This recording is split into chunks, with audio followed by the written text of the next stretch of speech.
Pumapit kayo sa inyong mga upuan mga kababayan dahil matindi! Napakatindi itong bagong pasabog ni Dean Chase mga kababayan. Isang puzzle na naman ang nabuo dito sa hiwagang bumabalot sa mag-asawang ngagba mga kababayan.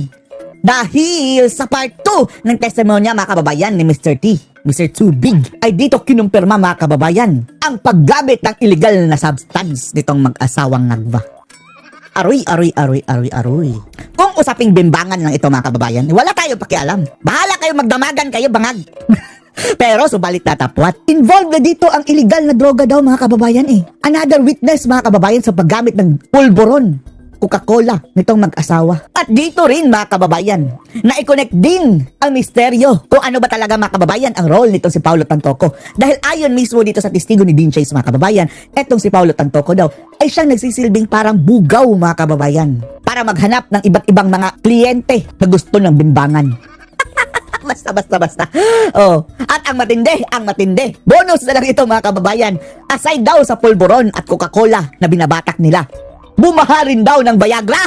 Dahil nagreklamo daw ang asawa yung babae, na ang manoy daw ni The Junior mga kababayan ay lumalawit na. Hindi na daw tumitigas, kaya bumaha ng Viagra. Panoorin niyo po ha. You're right, and it's inexplicable what you've gone through. However, when you've seen them, seeing them what they were doing, were you shocked in any way? Shock ka ba? Was I shocked? Hindi daw siya na-shock na kababayan. Dahil trabaho na yan No, not at all. To me, it was just another couple wanting to Oh. spice up their relationship. Hindi daw siya nagulat na mga kababayan doon sa sexual activity na apat nga ba yun mga kababayan? 3 lalaki, tapos isa lang daw ang babae. Mag-asawa, babae at lalaki, tapos nag-hire sila ng 2 daw lalaki. So 3 na. Pero hindi na daw na-shock mga kababayan yung si Mr. Too Big. Dahil sanay na daw siya, yan daw ang trabaho niya. Nag-i-spice up daw mga kababayan sa relasyon ng mag-asawa. Spice up their relate. However, I knew right off the bat that they were a high-profile couple. Pero ang lang niya mga kababayan, something ikinagulat, mga high profile pala ang mag-asawang ito. Oh. My friend mentioned they were looking for a guy who can sign an NDA. At mukhang nakatiktik na daw siya mga kababayan na high profile ang mga taong ito. Dahil pinapirma pa siya ng NDA mga kababayan Non-disclosure agreement. Lahat ng mga nangyayari daw doon mga kababayan, kanila lang. Hindi daw pwede ilabas sa media o sa kung ano man, i-chismis. Kaya, ngayon mga kababayan, kung kasuhan sila ng asawang bangag, ay parang inamin na rin nila na totoo. Oh. So talagang hindi siya pwede kasuhan mga kababayan dahil paamin na. Paamin ka na totoo pala iyon. It is kind of dodgy that someone would just ask some random man to sign an NDA. How long have you been doing this, Mr. T? Since I was in my early 20s. Nagsimula daw siya sa kanyang mga kababayan, negosyong ito. Early 20s. Life is hard for a biracial Asian man in the U.S. Dahil mahirap daw ang buhay mga kababayan sa biracial man. Ang kanyang nanay mga kababayan Pilipina at saka ang kanyang tatay ibang lahi. But many in my circle have told me that there's a huge market for someone like me. Pero mayroon daw nakapagsabi sa kanya mga kababayan na mayroon daw isang trabaho na maganda ang kitaan. Once I got in, I just never got out. At ang negosyo daw na ito mga kababayan ay may kaugnayan sa bimbangan na once papasok ka dyan, mahihirapan ka ng lumabas. And there's no better place to be to do this line. At wala daw ibang lugar mga kababayan na mas mabuting pagdausan ng mga gawain ito kundi sa San Francisco, California. Often in San Francisco. Now, this question might be a little too incriminating. Have you had any other high-profile clients other than them? Yes, I have been connected to many high-profile parties since I got to college. Oh, nagkaroon na daw siya ng iba't ibang mga high profile na mga mga kababayan, kliyente. Simula nung nakilala niya si Pawi. Familiar? Sino yung Pawi, mga kababayan? Ang tinutukoy niyang Pawi, anya, is si Paulo Tantoco. Mostly with people from the Philippines, people from affluent communities here in the US. At karamihan daw sa kanilang mga kliyente ay galing sa Pilipinas, yung mga high-ranking mga kababayan, mga affluent, mga mayayaman sa Pilipinas. Howie. Pawi! That name sounds familiar. Where have I heard that before? Paulo Tantoco, Oh, Paulo Tantoco. Oh. the one who got me connected to the couple last November of 2023. Oh, si Paulo Tantoco daw, mga kababayan. Siya daw ang parang nag-bridge, mga kababayan, sa kanila doon sa mag-asawa. Parang bugaw. Oh, nagbisulang bugaw November of 2023. Si Paulo Tantoco ang contact kay Mr. Tubig, mga kababayan. Last November of 2023. Oh, see? Mr. Pauly's contact, and it was him who got me hooked up with the power. So kaya pala sila nagka-connect doon, mga kababayan, kay Bangag dahil kay Paulo Tantoco. Pawi ang tawag nila, mga kababayan. Oh. So nag-connect na talaga. Kaya pala isinama yung si Pawi. Dahil marami na daw siya mga kliyente, mga kababayan na ang mga kababayan nag-recommend is si Pawi. Paulo Tantoco No, from the Paulo Western Group of Companies. Oh, yung namatay. Yung namatay din na, di ba ikaw nung nagbulgar nun. That's why when I saw your video way back March and talked about how he passed, I felt compelled to reach out. Kaya nung nakita daw niya, mga kababayan, yung video ni Dean Chase na kung paano namatay daw si Paulo Tantoco, ay agad-agad siyang pumunta kay Dean Chase. Nagkilala niya si Pawi, mga kababayan To let you know that I got connected with him through. Ayan. Okay. We need more time to talk about Connect that. na, mga I kababayan. really don't know how to digest that information, and I'm pretty sure everyone in the room as well. Since we are on the topic, when you get invited to these kind of parties, do you always expect the presence of party drugs? Oh, eto na mga kababayan ang mas importante. Gumagamit ba sila ng mga illegal na substance? Habang nagbembangan? Bahala kayo sa bembang ninyo. Pero the fact na mayroong isa na namang eyewitness, mga kababayan, sa paggamit ng illegal na pulburon is big deal ito, mga kababayan. Hindi na dapat ito palampasin. Party drugs are always present when Oh, party drugs are always present. I go to private shindigs like Oh, sa tuwing daw, mga kababayan, dumadalo siya sa mga ganitong mga klaseng mga gawain. So, no exemption yung sina mag-asawang Agva. Mayroong party, alam na, pulburon. I sometimes bring my own stuff to add to the mix. At maging siya daw, mga kababayan, nagdadala din daw siya ng kanyang sariling mga pulburon, para ilagay doon sa mix. Labi ito mga ganitong klaseng tao, no? Mr. T, I'm gonna ask you right now, did your meetup with the Bangag couple have party drugs? Ito na. Mayroon ba daw illegal na substance, mga kababayan, nung nag-meet sila ng Bangag couple? Yes, they had a never-ending line of coke. Oh, wow! Oh, yes! They have a never-ending line of coke. Yung pulburon, mga kababayan. Never-ending, so napakarami. Mollies and a lot. Pati mollies. Ang mollies, mga kababayan, yung ecstasy. Ecstasy. Extano. Yeah, At napakaraming Viagra.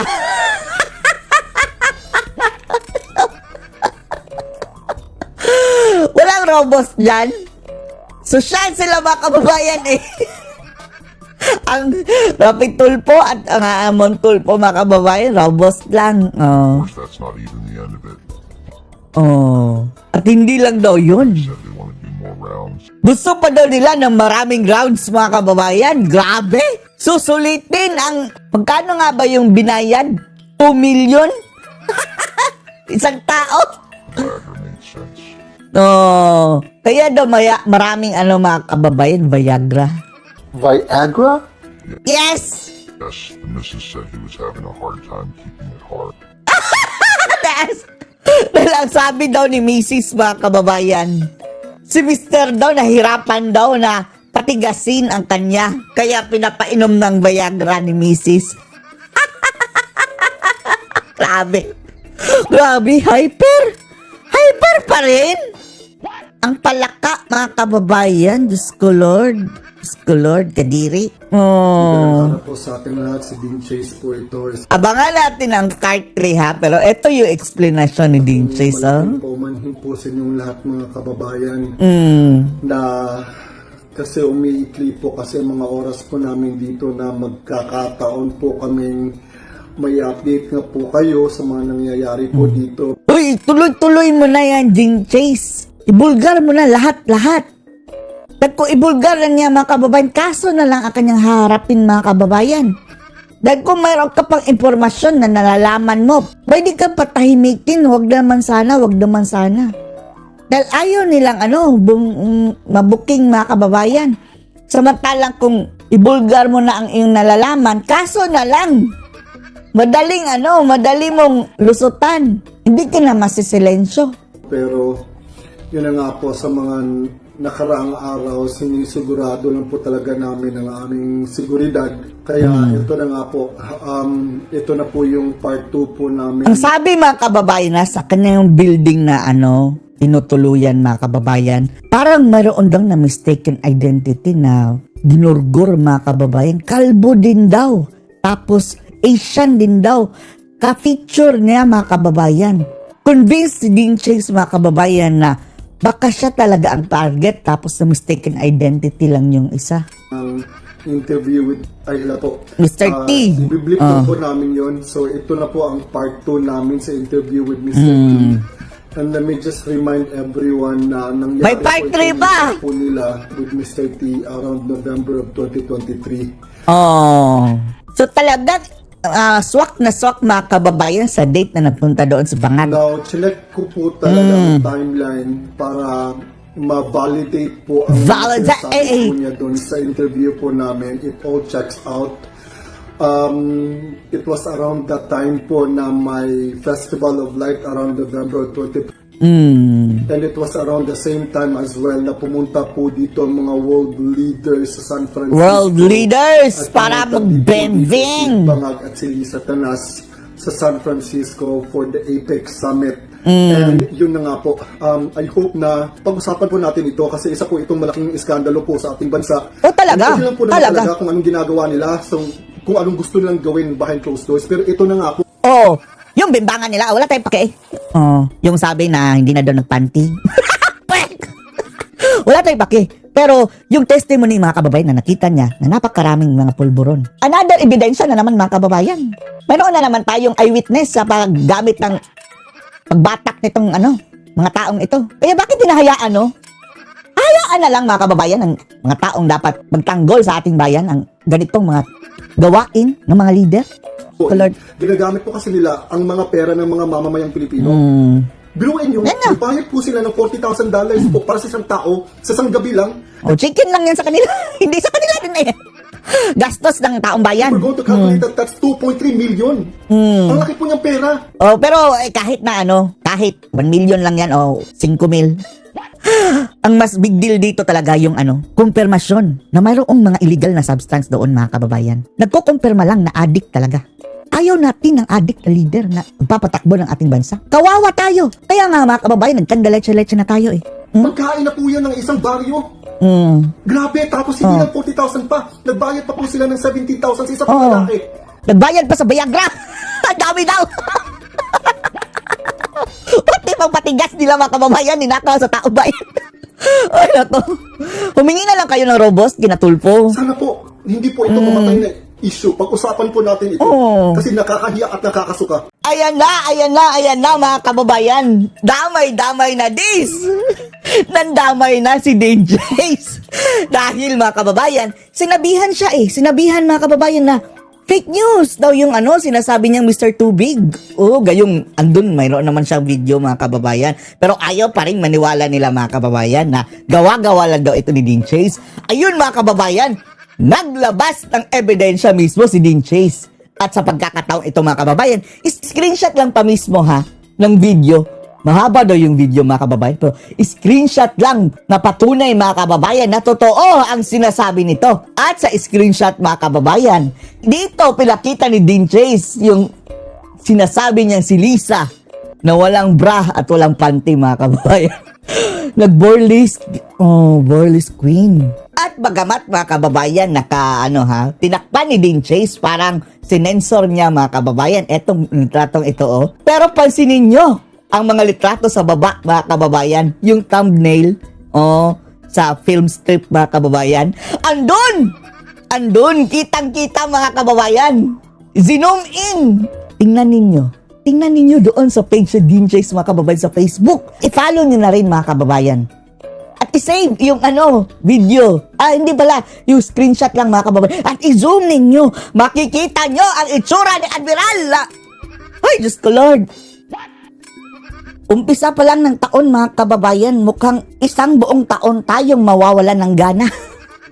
Ganyan pala ang itsura ng katawan ng... Ito talaga.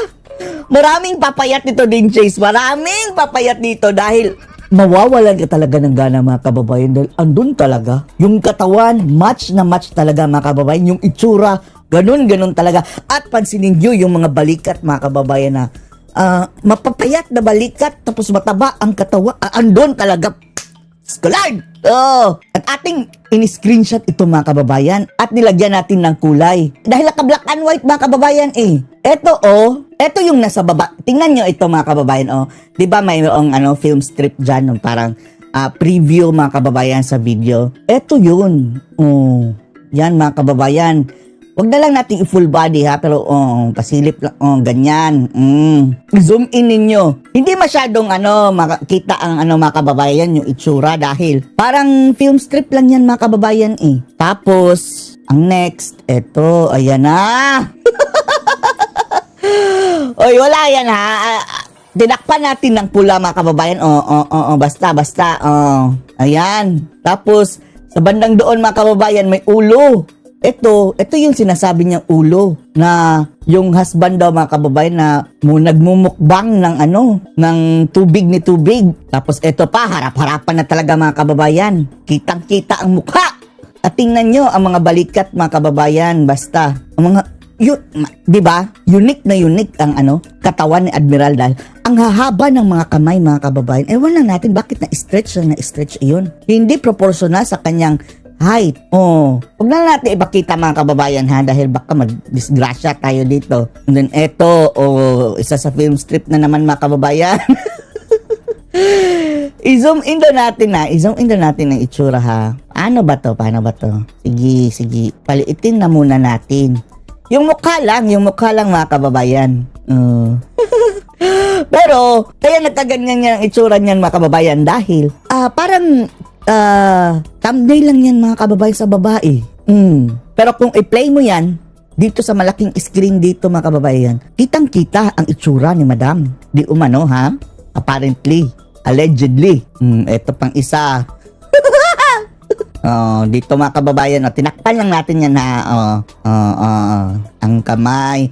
Pero mas klaro, i-zoom in nyo mga kababayan. Mas klaro yun. Wala to. Kita kaluluwa mga kababayan talaga. At talagang nakakadiri. Nakakadiri mga kababayan. Eto yun. Sige, ipalakihin natin ito ha. Kasi picture lang ito I-zoom natin. Pero wag lang nating mga kababayan. Ito daw yung ulo ng lalaki mga kababayan. And then, nagmumukbang ng tubig. Ayan. Ayan na mga kababayan. Taas pa, kulang pa. Taas pa. Stop! Sige, taas pa. Kunti na lang. Taas pa. Up.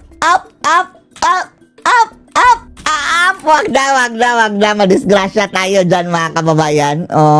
Kayo na lang ang isa lang ang significance nito mga kababayan. Kung tsuktsakan lang, bimbangan lang, wala tayong pakialam. Wala tayong pakialam. Pero, may isang impormasyon ang mga kababayan crucial mga kababayan para malaman ng sambayan ng Pilipino na pinaggagawa ng mag-asawang ito di umano. Dahil bumabatak daw ng coke mga kababayan. Yung pulburon. Illegal na pulburon. Yung cocaine. Tapos, plus mollies mga kababayan na other name sa ecstasy. Droga! Inumpirma niya. Bukod sa binayaran pa siya ng milyones mga kababayan ha. At ang sabi ni base doon sa interview ni Dean Chase mga kababayan, is ang bugaw daw noon ay si Paulo Tantoco. Doon pala pumasok ang papel ni Paulo Tantoco mga kababayan dahil simula daw na nakilala ni Paulo Tantoco nung si Tubig mga kababayan, Mr. Tubig, si Paulo Tantoco, siya na daw ang nagre-refer ng mga gustong makipag-bang sa kanya na mag-asawa para ma-spice up daw ang kanilang marriage. Oh Lord. Okay lang kung spice up. Pero sa ngalan na doon, tinumpirma niya na gumagamit ng ecstasy, extano. Tapos, Coke, unlimited. Viagra, sige. Gumagamit pa daw ng Viagra dahil nahihirapan daw mga kababayan. Tumigas. Ayon mismo kay Dean, panoorin niyo sa video ni Dean Chase. Yan, maraming revelasyon. At marami pa yung part mga kababayan. Tapos eto na. Hinahamon ninyo si Dean Chase. Huwag niyong hamunin dahil video, totoong video mga kababayan. Full video ang nandoon kay Dean Chase. Hawak niya mismo ang ebidensya. Dahil dati pa yun mga kababayan, audio pa lang. Sabi ng iba, katsipan daw. Dahil parang gawa-gawa, halata daw masyado. Eto, mayroon ng video. Huwag niyong sabihin AI na naman. Yung itsura grabe, carbon copy talaga. Ganun pala ang itsura. ng ni Admiral. Ay, nako. Diyos ko. Parang bangungutin tayo dito mga kababayan. Hindi tayo makakatulog ng diretso ngayong gabi. Dahil sa'yo din, Chase.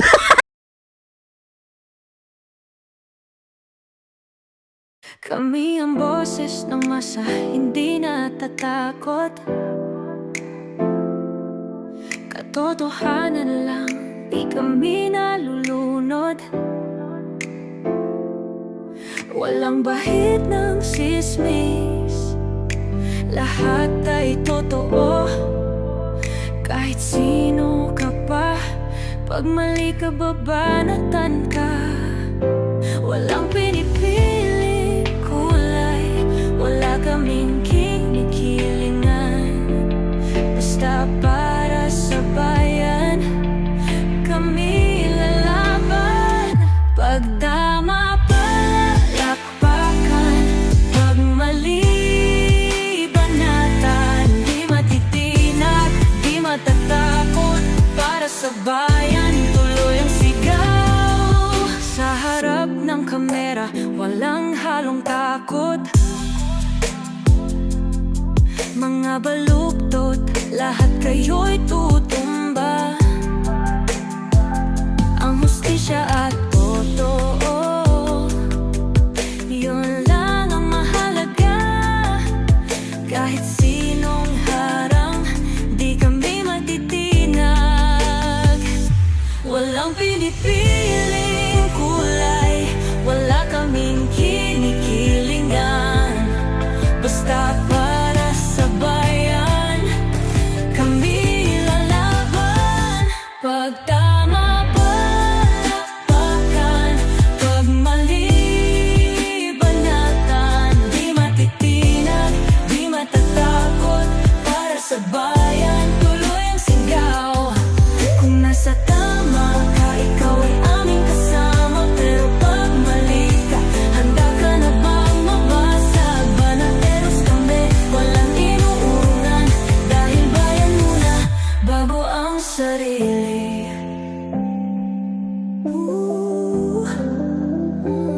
Bago ang sarili.